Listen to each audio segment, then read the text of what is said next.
অমরপুরে স্বাস্থ্য পরিষেবায় নতুন সংযোজন যুক্ত হতে চলেছে।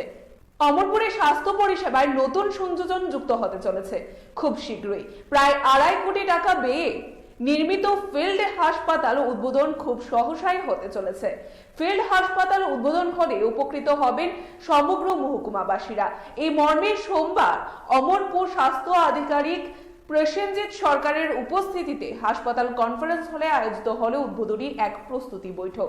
বৈঠকে মহকুমা স্বাস্থ্য আধিকারিক ছাড়াও উপস্থিত ছিলেন অমরপুরের বিধায়ক রঞ্জিত দাস, গোমতী জেলা স্বাস্থ্য আধিকারিক এবং নগর পঞ্চায়েতের চেয়ারম্যান বিকাশ সাহা সহ মহকুমা সরকারি দপ্তরের সকল আধিকারিকরা।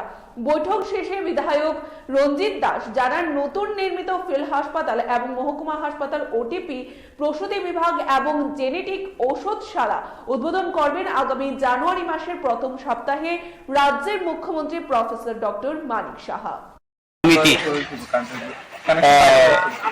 আজকে আমাদের এসডিএমও সাহেবের তত্ত্বাবধানে অমরপুরে আমাদের এখানে একটা ফিল্ড হসপিটাল এবং ওটিপি এবং আমাদের জেনেটিক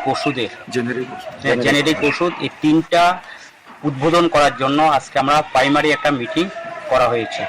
এখানে আমাদের সঙ্গে রয়েছেন আমাদের সিএমও সাহেব, উনি আজকে এসেছেন বিষয়গুলো সরজমিনে দেখে। আমাদের আরডির এক্সিকিউটিভ ইঞ্জিনিয়ার, আমাদের নগর পঞ্চায়েতের মাননীয় চেয়ারপারসন এবং আমাদের অমরপুর হসপিটালের এসডিএমও সাহেব সহ বিভিন্ন দপ্তরের যারা আধিকারিক।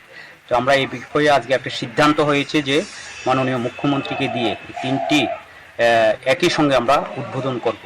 এই বিষয়ে আজকে এখানে আলোচনা হয়েছে এবং মাননীয় মুখ্যমন্ত্রী মহাশয়ের আমরা সম্মতি পেলেই আমরা চাইছি জানুয়ারি মাসের তৃতীয় সপ্তাহের মধ্যে সেগুলো উদ্বোধন করে জনগণের স্বার্থে সেগুলো নিবেদন করা হবে। তার জন্য আজকে আমাদের এই মিটিং এবং এই ভিডিও রিপোর্ট ত্রিপুরা নিউজ 8।